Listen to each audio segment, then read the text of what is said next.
আসসালামু আলাইকুম ভিউয়ার্স, সবাই কেমন আছেন? আশা করি ভালো আছেন। হালাল অ্যান্ড হেলদি কুকিং থেকে আপনাদের জানাচ্ছি স্বাগতম। তো আজকে আমি আপনাদেরকে লাচ্চা সেমাইয়ের রেসিপি করে দেখাবো। খুবই ইজি একটা প্রসেস। চলুন রেসিপিটা শুরু করা যাক।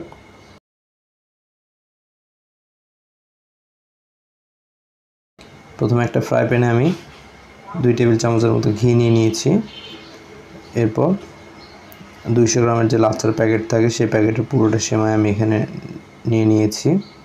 নিয়ে সেমাইগুলোকে আমি একটু হালকা করে ভেজে নিচ্ছি।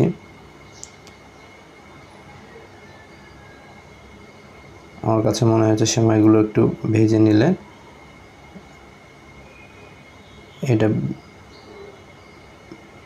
খুব ভালো একটা রেজাল্ট দেয়, কারণ প্যাকেটের সেমাইগুলো খুব বেশি একটা ভাজা থাকে না, যে কারণে সেমাইটা রান্না করলে অনেকটা কাদা কাদা টাইপের হয়ে যায়। তা আমি এখানে কিছু বাদাম কুচি এবং কিছু কিশমিশ নিয়েছি, এগুলোকে একটু ঘি দিয়ে ভেজে নিচ্ছি।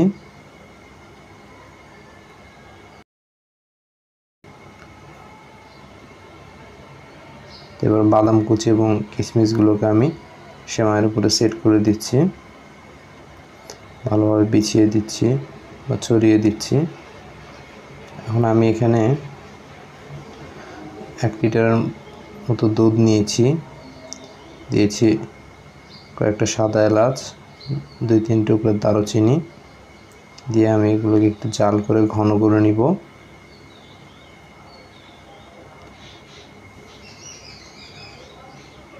দিয়ে দিচ্ছি 1 কাপ পরিমাণ চিনি,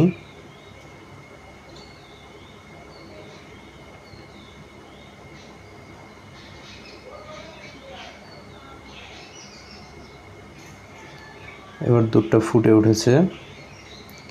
এখন আমি দুধটাকে ফুটিয়ে ঘন করার পরিবর্তে এর মধ্যে 1/2 কাপ পরিমাণ গুঁড়ো দুধ দিয়ে দিব।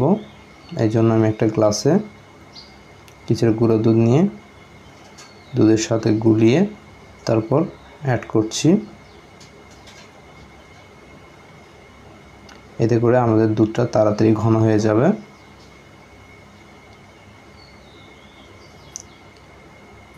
এবার আমাদের জাল করা দুধটা কিছুটা ঠান্ডা করে সেট করে রাখা সেমাইয়ের মধ্যে ঢেলে দিতে হবে। কখনোই গরম দুধটা, একবারে টকবগে গরম দুধটা সেমাই ঢালতে যাবেন না, তাহলে ভালো রেজাল্ট পাবেন না। দুধটা জাল করার অন্তত 5-7 মিনিট পরে সেমাই ঢালবেন। তো দেখুন ভিউয়ার্স, আমাদের সেমাইটা সেট হয়ে গিয়েছে। আমরা সেমাইটা আধা ঘন্টা পর পরিবেশন করছি, কত সুন্দর এসেছে। তো ফ্রেন্ডস, আজ এ পর্যন্তই। ভালো থাকবেন। আসসালামু আলাইকুম।